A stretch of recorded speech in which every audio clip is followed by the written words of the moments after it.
The delimitation exercise slated for 2026 has sparked a storm, particularly among southern states, who claim this will result in the number of parliamentary seats for them falling. Is that actually going to happen? Let's break it down for you. Let's begin by telling you exactly what delimitation is. It's the process of fixing the number of Lok Sabha and Assembly seats in states and union territories.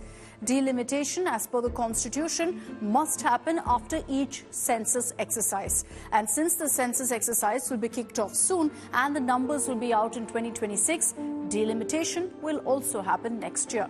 Usually, the census takes place every 10 years, but because of COVID in 2021, the census couldn't happen, and so it was pushed to 2026. So who conducts this exercise? Well, it's done by a delimitation commission that's set up under an act of parliament. The reason this delimitation is done is to ensure that as population grows, the number of constituencies also grow. Essentially, population numbers dictate number of seats in each state. For example, the 1951 census showed we had a population of 36.1 crore. So the number of Lok Sabha seats were fixed at 494. The next census, 10 years later, in 1961, our population became 43.9 crore, so seats went up to 522. And so with every census, number of constituencies went up. This obviously means that states with a larger population get more representation in parliament. That does seem unfair, right?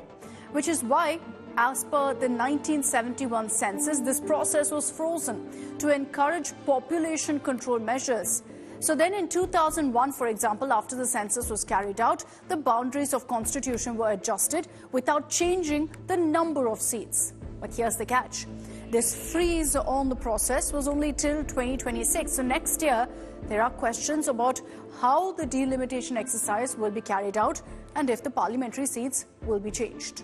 Now, if the delimitation exercise is carried out based on population numbers, it could mean that southern states, northeastern states will lose out, and states like Uttar Pradesh, Bihar, Madhya Pradesh, Rajasthan, which has seen a population boom, will benefit.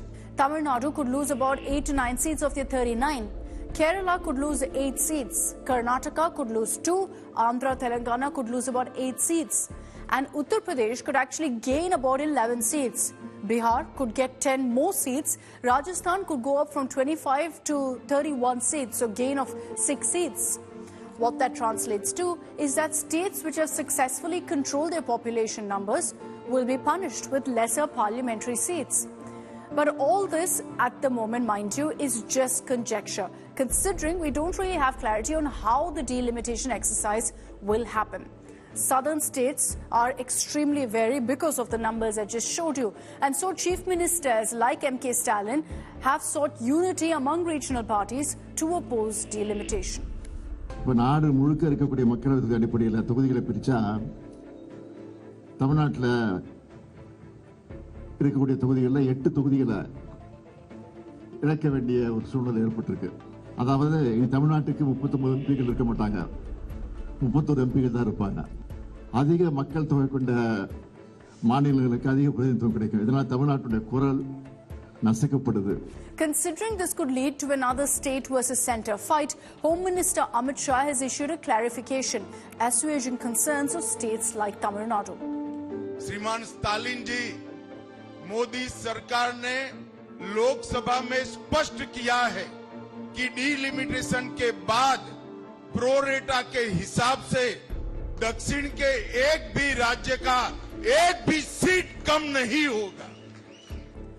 Now, while the census and delimitation is slated to take place next year, we'll have to wait for some clarification on exactly how delimitation this time will be carried out to ensure the number of seats isn't based on the number of people in a state.